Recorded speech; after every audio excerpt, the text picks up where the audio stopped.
Paz seja convosco. Amém. Estamos estudando o Evangelho de João, capítulo 5. Estamos praticamente no meio desse capítulo. Já peço para você abrir a palavra de Deus no Evangelho de João, capítulo 5. Deixa aberto aí, Evangelho de João, capítulo 5. Semana passada, estivemos meditando sobre o tema Jesus faz o que vê o Pai fazer. Muitas vezes a profissão do pai acaba por influenciar a profissão do filho. É um costume, é uma coisa mais ou menos natural quando nós vemos um pai ele andando num caminho profissional e o filho também. Talvez seja mais fácil de você enxergar isso quando você pensa em algumas décadas atrás. O versículo que ficou da semana passada foi João capítulo 5, verso 19, que diz: Jesus retomou a palavra e lhes disse: em verdade vos digo, o filho não pode fazer nada por si mesmo, mas somente o que vê o Pai fazer. Pois tudo que o Pai faz, o filho faz igualmente.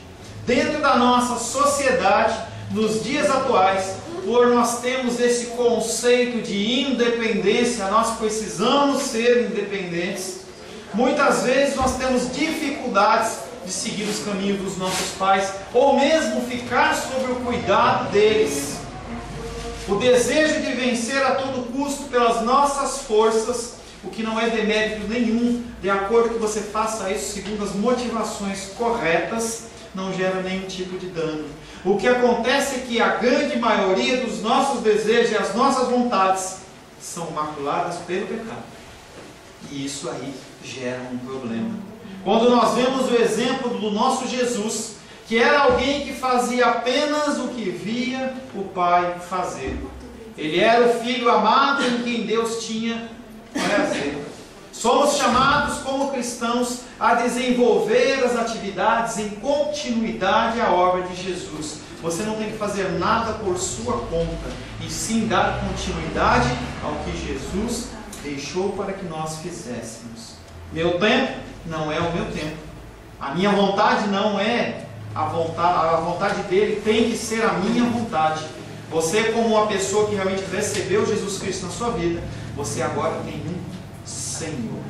Abra a palavra de Deus no Evangelho de João, capítulo 5. Nós vamos ler do verso 19 em diante. Evangelho de João, capítulo 5, versos 19 em diante. Para você que não tem acompanhado conosco o andamento, Jesus Cristo ele vai até o tanque de Betesda, onde há muitos enfermos. E ali ele encontra pessoas com dificuldades. Ele seleciona um, ao qual ele cura. E ele não pega honra, não recebe honra nenhuma. E aquele homem pega a sua maca, pega o seu leito, levanta e anda. Ele encontra os fariseus que, ao verem ele carregando o leito, não estão de maneira nenhuma preocupados por que motivo aquele homem está fazendo aquilo. Mas aquele homem, segundo o entendimento deles, está quebrando um mandamento. E eles arguem, eles perguntam àquele homem sobre por que ele está quebrando. E todo um contexto se desenrola e Jesus Cristo volta à cena e ele está conversando, ele está discutindo, ele está falando com aqueles homens que são apenas religiosos. Verso 19 em diante. Assim diz a palavra do Senhor. Então lhes falou Jesus: em verdade vos digo, que o filho nada pode fazer de si mesmo, senão somente aquilo que vira o Pai fazer. Porque tudo que este fizer, o filho também semelhantemente o faz. Porque o Pai ama o filho e lhe mostra tudo o que faz, e maiores obras do que estas lhe mostrará, para que vos maravilheis. Pois assim como o Pai ressuscita e vivifica os mortos, assim também o Filho vivifica aqueles a quem Ele quer. E o Pai a ninguém julga, mas ao Filho confiou todo o julgamento, a fim de que todos honrem o Filho do modo porque honram o Pai. Quem não honra o Filho, não honra o Pai que o enviou. Em verdade vos digo, quem ouve a minha palavra e crê naquele que me enviou tem a vida eterna. Não entra em juízo, mas passou da morte para a vida. Em verdade vos digo, que vem a hora e já chegou, em que os mortos ouvirão a voz do Filho de Deus, e os que a ouvirem viverão. Palavra do Senhor, amém? Senhor, em nome de Jesus, mais uma vez nós lemos a Tua Palavra. Nós temos o privilégio de estarmos num país, Pai, em que nós temos liberdade religiosa. Nós podemos, Pai querido, nos ajuntar, nós podemos nos reunir, nós podemos, Pai querido, nos separar, Pai querido, para glorificar, exaltar e bendizer o Teu nome.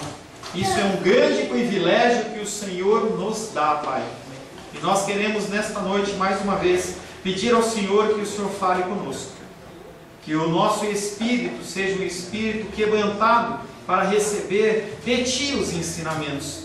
Que não seja mais um culto, que não seja mais um ensinamento, mas que seja um agente transformador nas nossas vidas. Peço, Pai querido, mais uma vez que o Senhor venha me capacitando, me trazendo, Pai querido, as palavras provenientes do Teu coração. Não permita, Pai querido, que eu envergonhe o Teu Evangelho falando coisas que não procedem de Ti. Que eu não venha falar coisas, Pai querido, que levem os meus irmãos aos erros e ao engano. Pedimos a Tua direção e consagramos a Tua palavra e essa ministração a Ti, em nome de Jesus. Amém. Amém. O primeiro versículo que nós vamos estar meditando, ou melhor, a palavra tem como título no dia de hoje: Jesus é a expressão plena e total da vontade de Deus. Se você quer saber qual é a vontade de Deus, você precisa conhecer Jesus. E Jesus, ele só se revela através da sua palavra. Você não conhece Jesus através de livros. Você não conhece Jesus através de experiências.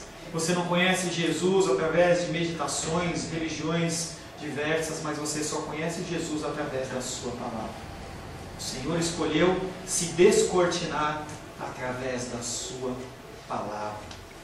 O primeiro versículo que nós vamos meditar está em João capítulo 5, verso 20, que diz: porque o Pai ama o Filho e lhe mostra tudo o que faz, lhe mostrará obras maiores do que essa, de modo que ficareis admirados.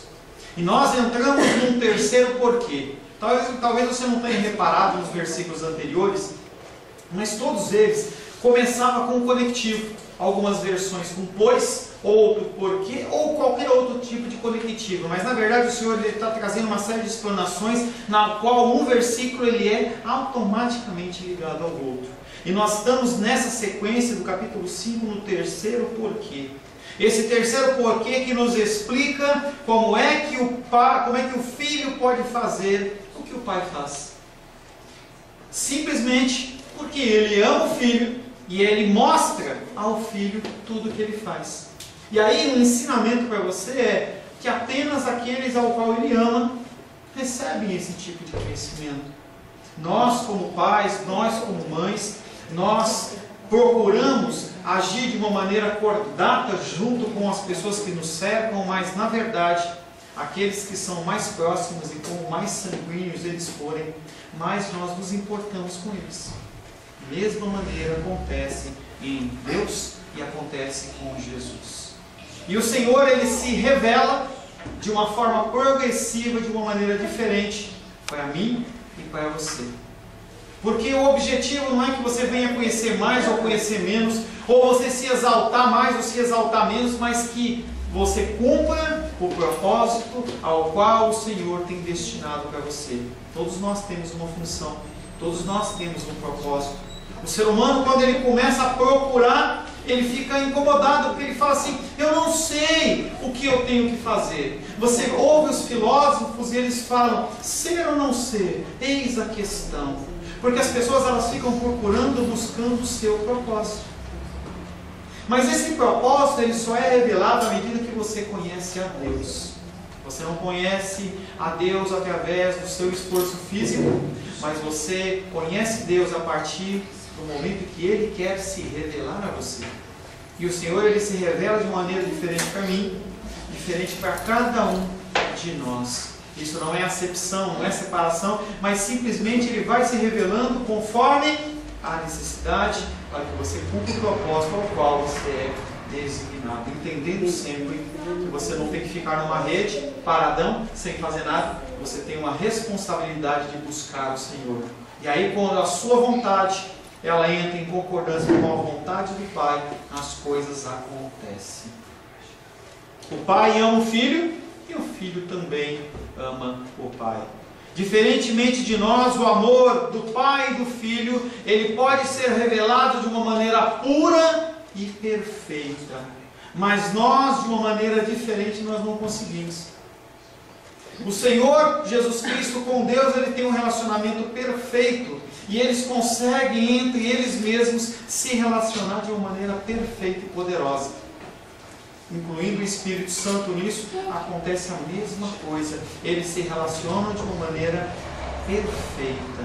O nosso amor, o nosso desejo, a nossa vontade, ela é motivada única e exclusivamente para a satisfação dos nossos desejos. Nós passamos algum tempo atrás pelo Dia das Mães e se fala que o amor de mãe é um amor como o amor de Deus.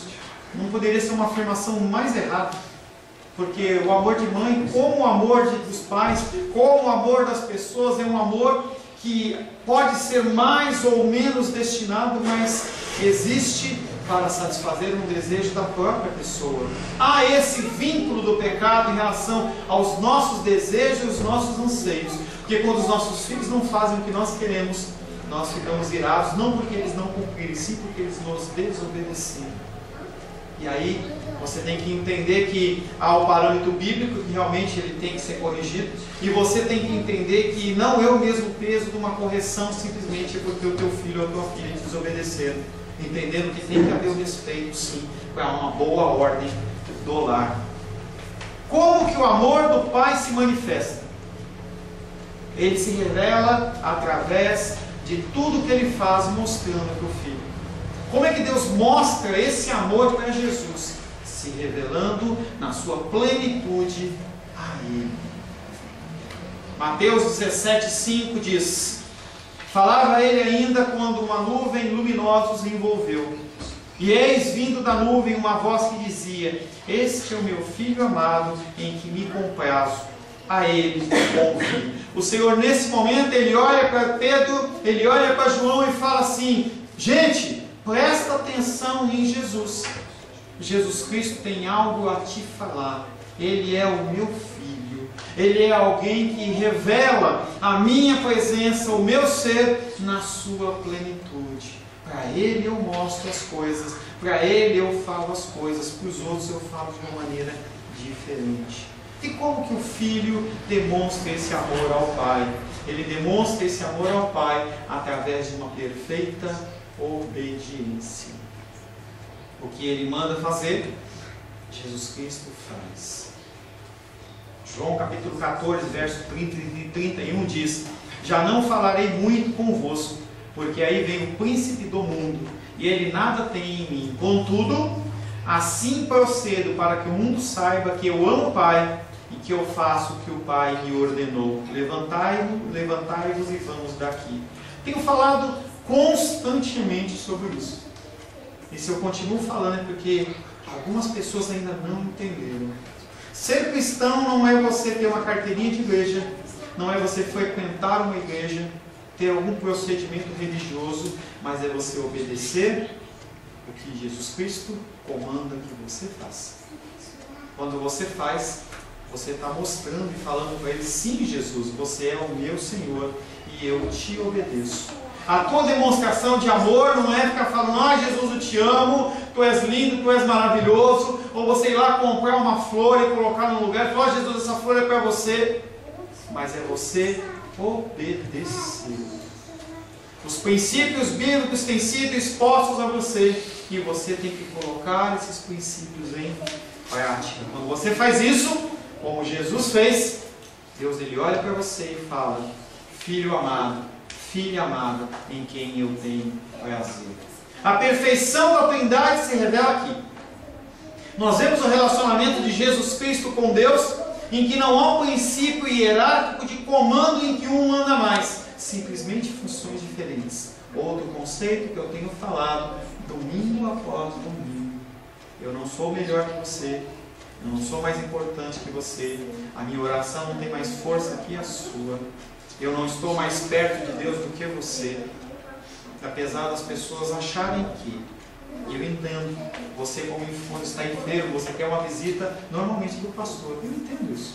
É nós como seres humanos, tentando nos apegarmos a alguma coisa, mas na verdade eu sou exatamente igual a você, talvez até pior, porque o Senhor tem me permitido conhecer mais a palavra de Deus e eu ponho em prática menos do que você, então o julgamento é maior sobre a minha vida, mas é só isso. O Pai se revela ao Filho, que em obediência revela o Pai, fazendo as obras que ele vê. Essa maravilhosa manifestação da natureza e do caráter do homem não depende do amor de Deus por nós. E aí você olha as músicas dentro do conceito cristão, dentro das igrejas, em que as pessoas colocam o homem como um centro. O homem não é o centro do universo. Você não é tão importante desta maneira. Você tem que entender que Jesus Cristo, sim, ele veio, e através da vinda dele, você tem vida. Se ele não tivesse vindo, você estava morto.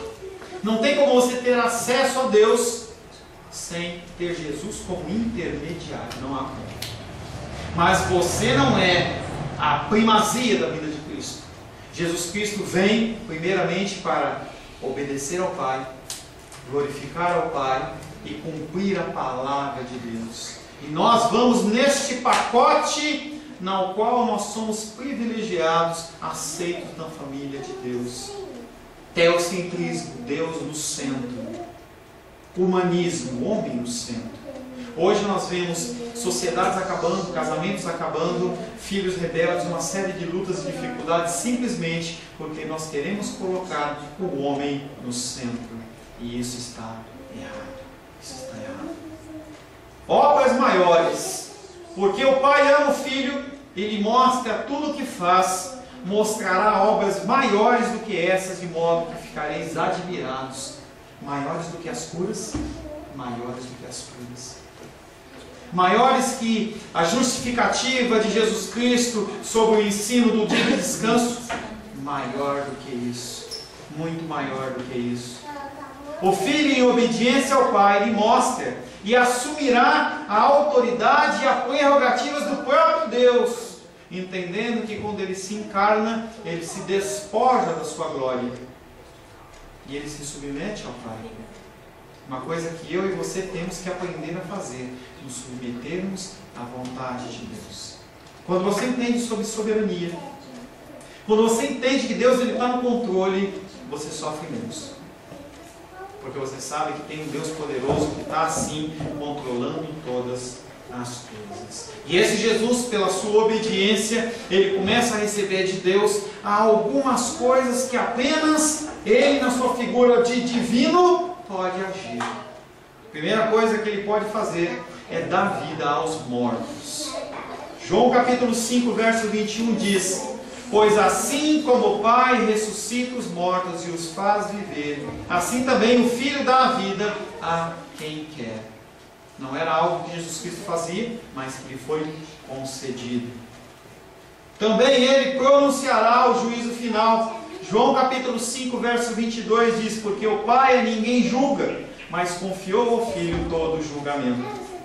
Tudo isso Jesus lhes diz será para a admiração dos seus ouvintes, para que as pessoas olhem e falem: caramba, é isso mesmo? Isso não significa que Jesus ele está atrás de uma emoção barata. Ele não está atrás de aplausos. Ele não é um artista que está esperando que as pessoas se levantem, batam palma para ele. Ele não está atrás desse tipo de coisa. A missão dele é muito mais do que gerar emoção, porque ele está tratando naquele momento não com os filhos, ele está tratando com os oponentes. Aquelas pessoas que não aceitam, aquelas pessoas que não querem, as pessoas que não querem que ele implante nenhum tipo de mudança, nenhum tipo de transformação, mas que as coisas continuem da mesma maneira. E Jesus fala de uma maneira diferente com esses homens. Com ele, comunicará a eles uma graça. Como que ele vai chegar para essas pessoas que não acreditam nele, que não põem a fé nele? E aí o Senhor começa a demonstrar a graça através dos sinais. Ele começa a demonstrar a graça através dos ensinamentos. Como eles são oponentes, eles não baseiam a sua fé nele. Teologia, paganismo. As pessoas elas tentam se apoiar nas coisas, mas a única rocha que é a rocha verdadeira chama-se Jesus Cristo. Tem uma historinha, uma parábola que Jesus conta que certo homem, ele começou a construir a sua casa na areia. E a casa ficou muito bonita. As pessoas elas se alegraram com a casa. Mas quando veio a tempestade, quando veio o vento, aquela casa foi para o chão. Nós não somos chamados a construir casas sobre a areia. Nós somos chamados a construir casas sobre a rocha, alicerçados sobre a palavra de Deus. Quando você alicerça a tua casa, a tua vida, a tua família, a tua empresa, o teu trabalho, na vontade de Deus, na rocha que é Jesus, você é como os montes de Sião, que não se abalam, mas permanecem para sempre. Se você está sobre a areia, qualquer vento, qualquer luta, qualquer dificuldade te tira do centro e te leva a uma série de preocupações. Você fica perdido e apavorado. Suas obras progressivamente reveladas, incluindo seus sinais, ensine a autoridade. Quem sabe pode começar a gerar fé nesses homens. Pode ser que esses homens eles comecem a dar um passo e comecem a realmente acreditar no Senhor.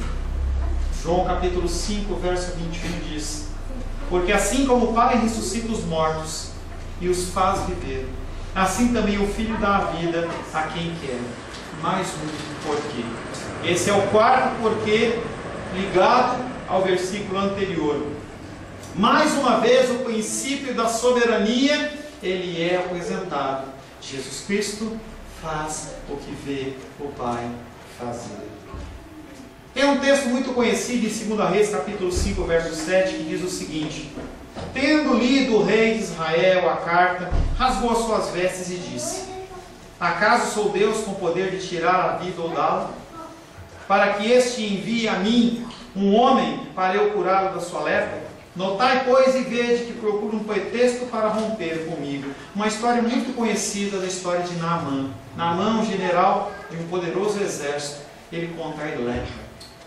E ele vai ao seu rei falando assim: olha, eu ouvi falar que lá em Israel há alguém que cura.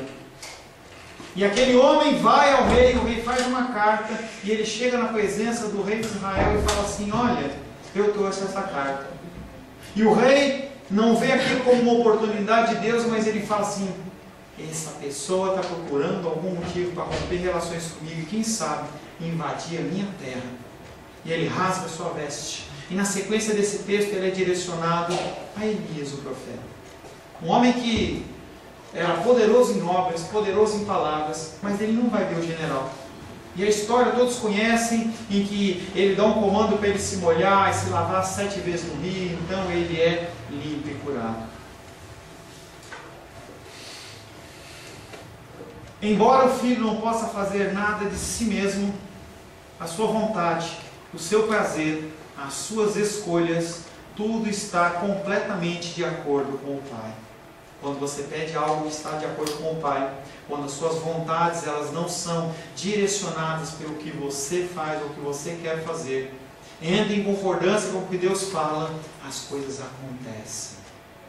Elias muitas vezes é encontrado como um representante de Deus. E pela história bíblica você encontra muitos. E nós também somos representantes de Deus aqui na terra, nos dias de hoje. Talvez com uma autoridade semelhante à de Elias. Cabe a você exercitar, cabe a você acreditar, cabe a você buscar de Deus a vontade dele. Mas Elias, como eu e você, não temos poder em nós mesmos, ao contrário de Jesus, que tinha o poder nele mesmo. João capítulo 14 diz: se pedirdes alguma coisa em meu nome, eu o farei. Assim como ele escolheu um homem na multidão de pessoas doentes em Betesda, também ele escolhe aqueles a quem ele quer dar vida.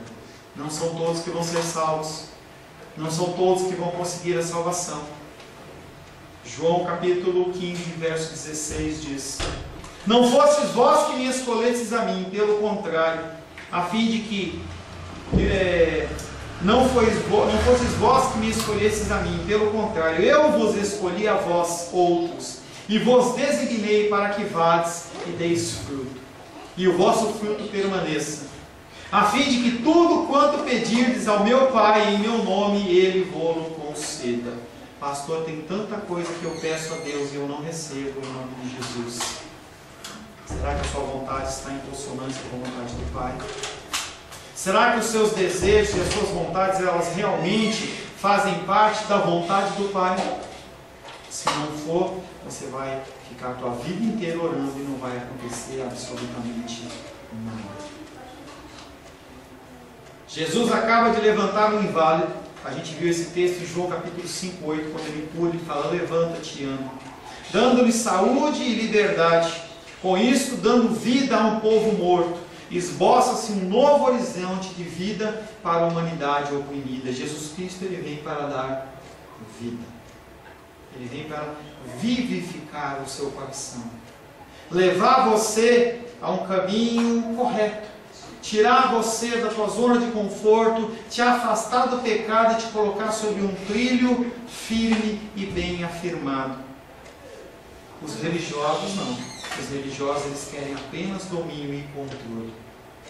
Ele acabou de levantar. E aí, quando nós olhamos a figura do profeta Ezequiel, é algo semelhante. Algo que havia sido profetizado centenas, milhares de anos antes, pelo profeta Ezequiel, 37, verso 1 e 2, que diz: veio sobre a minha mão do Senhor, Ele me levou pelo Espírito do Senhor e me deixou no meio de um vale que estava cheio de ossos, e me fez andar ao redor deles. Eram muito numerosos na superfície do vale, e eles estavam sequíssimos. Você sem Cristo estava seco. Deus, Ele coloca você no meio de pessoas secas, para, como o profeta Ezequiel, ser um instrumento de vivificação do Senhor. Vivificação do Senhor.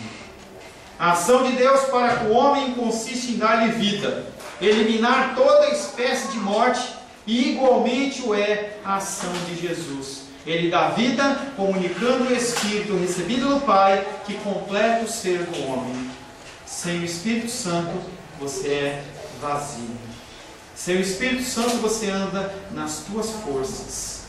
Como é cansativo nós andarmos nas nossas forças. Nós erramos, nós tropeçamos e nós caímos. João capítulo 5, verso 22 diz: porque o Pai a ninguém julga, mas confiou ao Filho todo julgamento. Esse versículo começa com o último dos porquês, o quinto porquê, de uma série de reflexões, uma série de ensinamentos que o Senhor Jesus Cristo está tentando trazer para aqueles homens, mas que você vai ver na sequência do texto, não hoje, que o coração deles está endurecido. A palavra não penetra no coração deles, porque está endurecido. A ação de Deus para o homem é de dar vida. O Filho não somente faz o que o Pai faz, não somente tem poder de dar vidas aos mortos, mas também agora Ele é o reto juiz. Um juízo que vai acontecer nos últimos dias. Daniel capítulo 7, verso 9 e 10 diz: continuei olhando até que foram postos uns tronos, e o ancião de dias se assentou. Sua veste era branca como a neve, e os cabelos da cabeça como a pura lã. O seu trono eram chamas de fogo, e as suas rodas eram fogo ardente. Um rio de fogo manava e saía de diante dele. Milhares de milhares o serviam, e miríades de miríades estavam diante dele. Assentou-se no tribunal e se abriram os livros. A celebração de um julgamento, na qual quem está presidindo esse julgamento é o próprio Deus, chamado de ancião de dias. Somente que nesse texto de João ele é um pouco mais audacioso que Daniel. Ele coloca o ancião de dias como o próprio Jesus. Não mais Deus, mas Jesus. Não é Deus que exerce o julgamento e dá a sentença, mas é Jesus ao qual o Pai delegou toda esta autoridade. Para Jesus já foi entregue todo o poder para pronunciar as sentenças. Já em Gênesis fala assim: o dono, o filho, o dono deste mundo, o mundo que jaz no maligno, ele já está julgado. O Senhor já julgou. Já há um julgamento feito. E Ele tem toda essa autoridade. João não espera um julgamento futuro. O julgamento acontece já. Hoje você está em julgamento. Não o julgamento final, mas o julgamento pelas coisas que você tem colocado em prática ou não. Volto novamente à responsabilidade humana. Você tem que cumprir desígnios e ações aqui na terra. Nessa passagem não se propõe especialmente a questão do juízo, e sim aonde se encontra a vontade de Deus. A vontade de Deus se encontra no cumprimento da palavra. Mas esta vontade em Jesus não se manifesta como a lei de uma forma negativa. Porque aqueles homens, quando vão interpretar a lei de uma forma negativa, eles não estão preocupados se a glória de Deus está sendo manifesta através da cura daquele homem ou não. E eles falam, não é permitido. O Senhor, Ele vem para trazer vida e vida em abundância. João capítulo 5, verso 21, novamente. Porque assim como o Pai ressuscita os mortos e os faz viver, assim também o Filho dá a vida a quem quer. Deus era reconhecido havia muito tempo como o juiz de toda a terra. Em Gênesis capítulo 18, 25 diz: longe de ti o fazeres tal coisa, matares o justo com o ímpio, como se o justo fosse igual ao ímpio. Longe de ti não fará justiça o juiz de toda a terra. E a gente vê o Senhor executando o juízo dele por todo o Antigo Testamento. Quando entra o Novo Testamento, a figura de Jesus Cristo, ele aparece como reto juiz. Um homem que cumpriu toda a vontade do Pai aqui na terra. Quando nós estudamos escatologia, nós vimos que também nós faremos participar desse julgamento. Você vai estar em qual parte do julgamento? Dos salvos ou dos não salvos? Pelas páginas do Antigo Testamento, muitas vezes o Senhor julgou, mas agora o Senhor Jesus Cristo, Ele tem essa primazia, esse trabalho e essa função. A vida de Jesus não é para condenar, mas é para dar vida.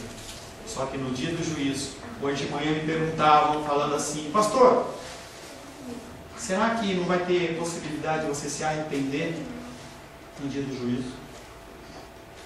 E eu falava que você não vai poder fazer uma declaração, você não vai poder entrar com um advogado, você não vai poder entrar com uma petição no MDU, nem no Supremo Tribunal Federal, você não vai poder conseguir uma anistia do presidente. Naquele dia não há mais nada a ser feito. E se você está vivo hoje, é porque sim, você pode se arrepender do que você tem feito ou do que você não tem feito. Feche seus olhos. Senhor Jesus, nós nos submetemos à Tua vontade. Nós nos submetemos ao Teu querer. O Senhor é maravilhoso. O Senhor é bendito. E o Senhor tem estendido, Pai querido, a Sua misericórdia dia após dia. Nós, Pai querido, temos que ser convencidos pelo Teu Espírito. No intuito, Pai querido, de que nós possamos nos alinhar à Tua vontade, ao Teu querer. Por estarmos vivos, Pai querido, essa oportunidade, ela existe. Que nós não esperamos, Pai querido, não venhamos a esperar pelo último suspiro de vida. Porque, Pai, como o relâmpago corta do ocidente ao oriente, assim será a vinda do Filho do Homem.